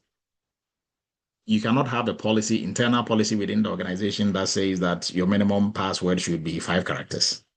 Then that means that you are going to fail your PCI assessment or your PCI audit, right? So before we come up with our own internal password policy for the company, we have to look at what PCI is saying first, and that is going to influence what we're also going to put in there. So if PCI is saying the minimum should be 8, we can choose to say we want, so 8 is the minimum, but we want to do better than the minimum. So we will make our minimum maybe 10, right? So that means that we are even making it stronger than 8, right? So hopefully that helps. So policy development key, and then also control testing. So control testing, one of the most important things GRC folks will do, or even in cybersecurity in general. And these frameworks, they help us with control testing. Some of the frameworks like PCI and others, they actually, tell you exactly what to test for, right? And CSA control metrics also tells you for the cloud, also tells you what exactly to test for, right? So they have some testing guidelines for you to follow. Now, it'll help you in terms of checking whether our users are reviewed, and these are the different controls that you are going to be looking at. But it actually will let you know, hey, these are, this is what to test for, right? So these are the benefits or the different use cases for these frameworks. So it's not just for compliance. Yes, everything that we've listed and even more, these frameworks will help us to do. So what employers expect from entry-level or intermediate-level cybersecurity professionals. So if you're entry-level, employers do not expect you to be framework experts. So to be an expert in all these frameworks, but they do expect you to have a basic understanding of, especially if you are new, a basic understanding of frameworks, right? So you should know what frameworks are, why they matter, the difference between the different types of frameworks, security controls, basic security controls, how risk assessment works, what evidence means, control testing, what that means, how policies connect to controls, how audit works, and how to explain frameworks in simple business language, right? So this is what employers are looking for, somebody who is entry level. Now, if you are mid-level, employers are also, they expect you to at least know a framework or two, right? So, and you should be able to apply a framework. So if you've not really used a framework to do anything, then obviously you can't apply a framework. If you've not even worked on something like, working on policies and others, not even talking about using the framework itself to conduct an audit or an assessment, then you don't even know how to apply these frameworks, right? In the entry level, the GRC workshop and internship takes care of all these. So if you're intermediate level and you lack that hands-on when it comes to even frameworks, then you should jump into this. So as a mid-level candidate, you should be able to do gap assessment, so perform gap assessment. And that is one of the key projects that we do. The soft pool for the folks in the internship and workshop, the soft pool that we do, you are literally doing gap assessment. Now we do map control, so across different frameworks. So mapping is also one of the things that we do on there, collecting evidence and validating evidence, creating risk register, supporting remediation plan, prepping for prepare management reports, respond to vendor questionnaires, develop policies, procedures. So this is for mid-level, right? And that is why everybody in the GRC workshop and internship, by the time you are done, you are no more entry level. So don't be too happy and still classify yourself as entry level. You are not. You are here and even above mid-level because you've done way too much. Everything on here you can do easily, right? Now, how frameworks connect to how we can connect these frameworks to cybersecurity and GRC roles, right? So for GRC analysts, what you need to know in terms of frameworks, NIST cybersecurity framework, ISO 27701, SOC 2, PCI DSS, CIS controls, risk management, policy management, control, and this is a summary of looking at this straightly from the point of view of frameworks, right? Now, your daily work might include audit, risk assessment, compliance tracking, control testing, and this is straightly looking at it from the perspective of this is by no means all that you are going to do for GRC analysts. You do more, but at least you need to understand the following, right? Now, if you're a risk analyst, you need to understand NIST cybersecurity framework, ISO 27701, NIST cybersecurity, COBIT, NIST AI, RMF, enterprise risk concepts, and your daily work might include risk assessment, risk register, likelihood and impact analysis, risk treatment. And for folks also in the GRC workshop and internship, risk assessment is one of the big projects that we do. And then also third-party risk assessment is one of the big ones that we do. And you're actually going to do these in real time, right? Now, if you're a compliance analyst, you need to understand SOC 2, ISO, PCI, HIPAA, GDPR. And this is what Abraham was referring to. If you see this list, it shouldn't scare you. Maybe all you know is we probably have worked with ISO. And all of these you've not worked with. It shouldn't put you in a panic mode. Just find out what ISO is used for. What are the core components of ISO, of SOC 2, right?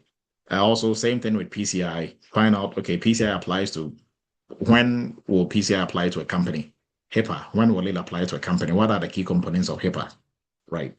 Because during interviews, employers don't expect you to be a master of all these frameworks, and nobody is, right? So you are really trying to grade yourself, and simply, sometimes, mostly because because you're not in the industry and you don't know what you don't know.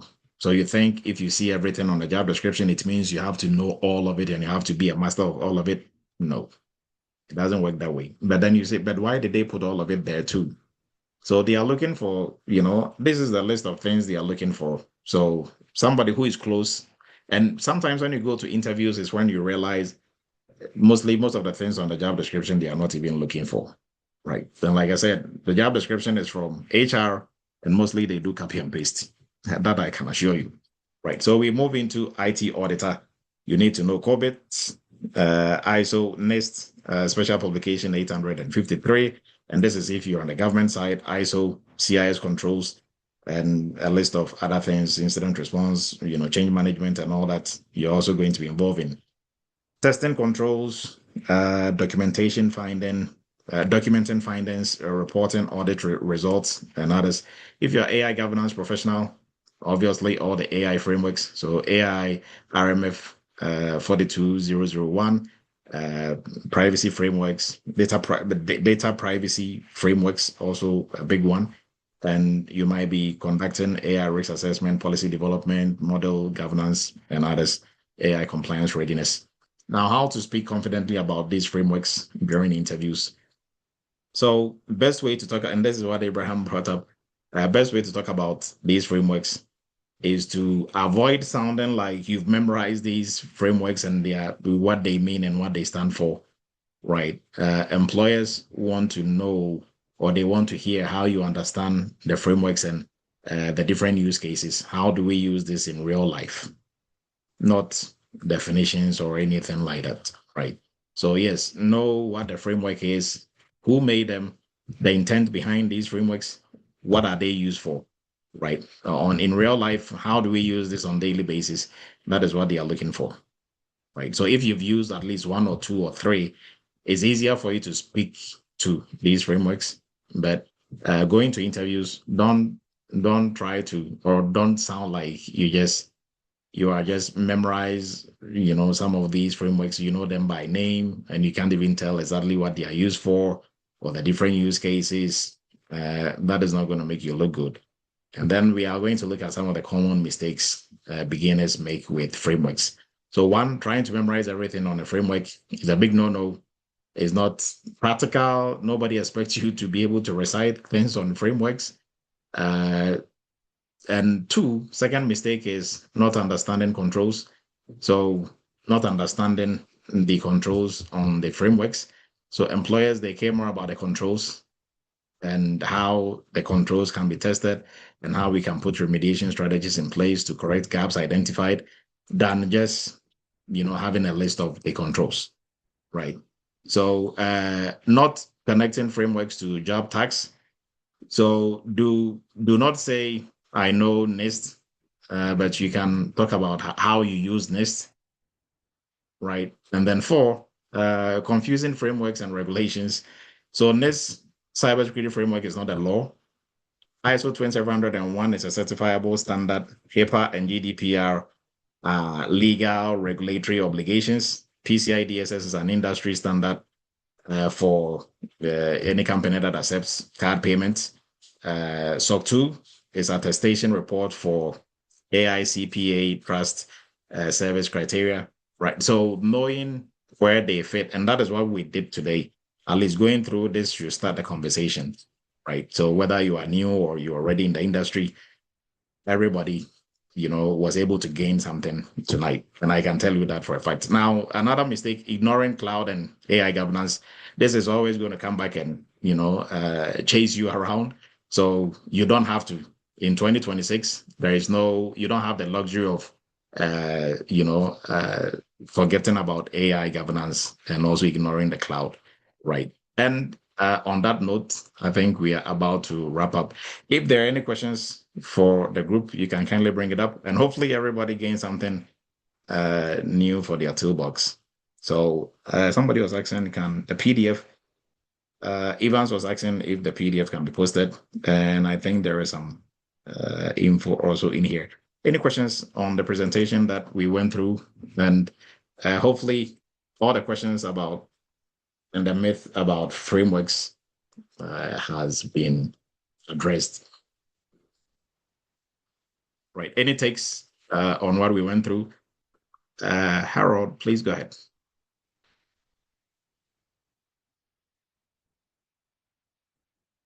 You are muted if you're trying to speak. Yeah, okay. Thank you very much. Enjoyed the presentation very much today. In your last slide, the last point, where you indicated that we shouldn't overlook AI governance and stuff. I know that is a major subject discipline. Yes. I want to understand the relationship. Is it the case that as a GRC analyst, you must necessarily do that course to have it alongside with you as a handbag, or is it an aspect of it, a little bit of it that you need to learn? And how do we capture that? And please give me much more deeper understanding of it, so that in future you won't think that, yes, I have dressed up, I'm wearing suit, but not knowing you perhaps not wearing socks in your shoe, and that could expose you one way or the other. Thank you. Yes, yes. Okay, so tonight we're discussing frameworks for the most part. Now, when we say in the context of what we're discussing tonight, when we say don't forget about AI and the cloud, it's not for you to become a full-blown AI governance professional, but at least what frameworks cover AI governance? And we mentioned that. That was ISO 4201, right? Now, what frameworks cover, like what framework covers cloud security? We looked at the CSA metrics, right? So these, you can familiarize yourself with those frameworks. That is not necessarily going to make you a subject matter expert in cloud security or in AI governance, but at least during interviews, if your potential employer is asking you, Harold, so what is your take on this, AI and AI governance things that are going on? Probably he or she doesn't really know for a fact, but they just want to see how proactive you are when it comes to, staying up to date with what is going on in the industry, right? And if you've had the chance of maybe reading through ISO 4201 for AI governance, at least you have some key pointers, and key things to talk about. Oh, yeah, 4201 is what covers AI governance and it is for this, blah, blah, blah, right? At least that shows that you are somebody who is continuously learning, and that will give you some upper hand than your other colleagues who are going into this interview and they're just going to pull a blank on this and they can't really say anything concrete, right? So this is not to mean that you have to, come and do the cloud security before you can go to an interview and talk about cloud, or you have to do AI governance before. But at least in the context of what we're doing, we're looking at frameworks. So if they ask you about any of these frameworks, you should be able to speak intelligently about, right? And this is to start a conversation for everybody on here tonight. Take your time. You can go back and replay the video. And for these frameworks, write them down, chase them around. The ones that are free, download them, just familiarize yourself with it. So at least mostly during interviews is for you to be able to speak intelligently about, the list. So if there's a list of 10 and you know one really well, that is all you need. The rest you should be able to speak intelligently about it. Because the last thing you want to do during an interview is that you had the job description, right, for weeks before they gave you an interview date. You come to the interview and they ask you about what is your take on COVID, right?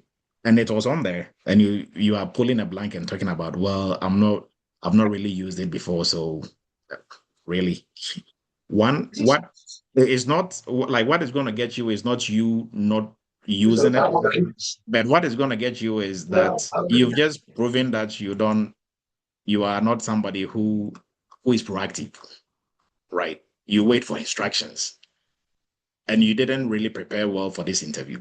That is what is going to, give you some, bad press. It's not because you don't know it, right? Because if you don't know it, you could have easily just, went online and found out for yourself what this framework is about, or what this is even like, what it even means, and dig more into it.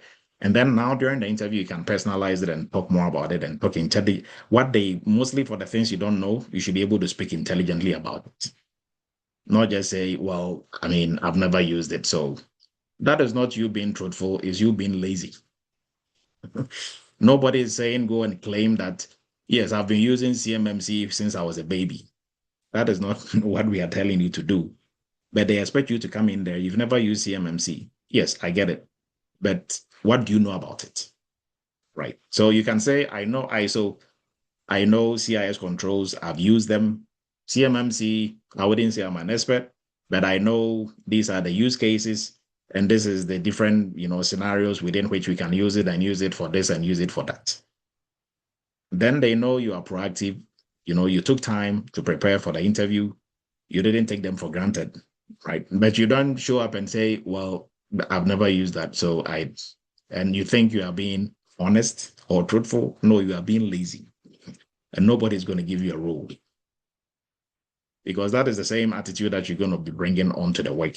So during interviews, they are not just rating you or grading you based on your technical aptitude. They are rating you and grading you based on your soft skills as well. And this is a key part of your soft skill: attention to detail and being proactive, right? Taking charge, working independently without somebody telling you what to do. And if you don't prove all that during interviews, they are not going to directly ask you questions like that. Do you pay attention to detail? Of course, everybody is going to say yes.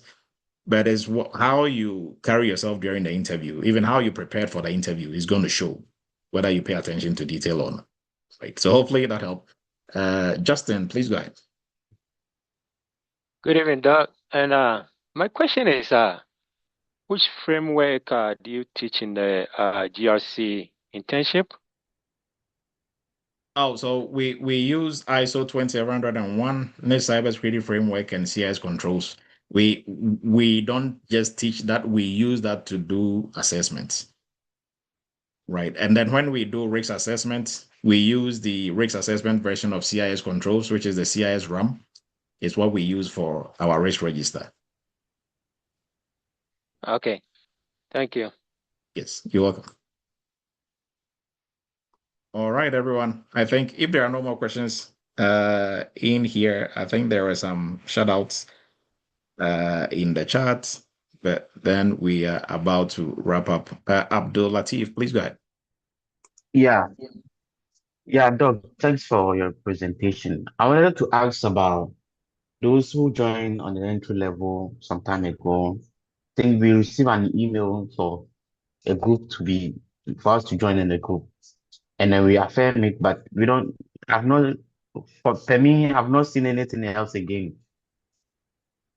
We receive an email after we're done with our self plays. Okay. Yeah. So then Yeah. you are ready for the GRC workshop and internship. So you can shoot an email or put it in the WhatsApp chat, and we are going to take care of that and add you to the group. Okay. Yes. All right, everyone. So if you are looking to get more information on any of the our contacts and stuff, you simply go to Eretmis Academy, and there's a link for you to make an appointment. There's phone numbers there and stuff that you can, always use to reach out to us. Right. Candice, please go ahead. So I have a question. So for someone that's becoming like entry level for the GRC field, which framework do you think is most important for us to learn? So for baby steps, I will start with CIS controls and cybersecurity framework. Okay, thank you. Yes, you're welcome. All right. Any more framework questions before we wrap up for tonight? And I appreciate everybody's time. Next week we're gonna be on same time, 7 p.m. Eastern. Hopefully you finish before 9, right? But every Friday we can assure you have something for your toolbox, something new for your toolbox. So have a great and wonderful rest of the evening, and enjoy your weekend. We are going to meet same time next week. And for our GRC workshop and Doug, a internship quick groups, question, please. yes, go ahead.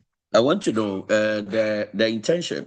What is the schedule like? Is it only on weekends or some parts of the week? And how is it? How is the structure and details? Okay. So we meet. Our Saturday meetings are to introduce the project, and the project, you and your team will work on the project during the week, right? So the teams will predetermine their meeting times. Once we put you in groups, you are all going to meet and come up with your meeting times. So once we do the discussions on the Saturdays, we show you how the project is done. During the week, you and your teams will meet and start working on the project, right? And then once it's done, you do a presentation on it. We give you feedback, and then we move on to the next project. Justin, is your hand up? Or So when you were in the internship, today after when the classes are done, did they resend you the whatever you guys do the day, or like in the audios and video stuff like that? Oh yeah. Like the videos, they are all recorded and posted, so you'll be able to get your hands on it. Yes. All right, cool. Thank you. Yes, you're welcome. Abdul Latif, please go ahead. Doug, please, I heard something about RMF. How is it? How is it like? How is it like with GRC? Some, some of AI, us are new. RMF, or Yeah, the traditional RMF. I think yeah, traditional RMF. I guess so. Though I don't know whether it's the same as GRC or so. No, the RMF is simply is one of the compliance, is one of the frameworks under in cybersecurity and under GRC, right? It's a Oh, risks okay. management framework. So it speaks to how we manage risks within the organization, but it's this RMF, and mostly it applies to the government agencies and state agencies, right? But then the corporate side can also borrow from it. But when it is mandated for the government agencies and state agencies, for other organizations outside that space, they don't really have to follow that, right? So it's a standard in that regard. But for other companies outside the government space, it might be a framework. But we consider all of them as, and for this, the name actually is framework for this risk management framework, right? Yeah. So we can discuss that more when you get into the internship and workshop. We are going to talk about more about the when we do the risks. We will do more about the risk assessments and risk frameworks. All right. All right, everyone. Appreciate everybody's time. Have a great and wonderful rest of the evening. And we'll meet same time next week for another exciting edition of Cyber Chat.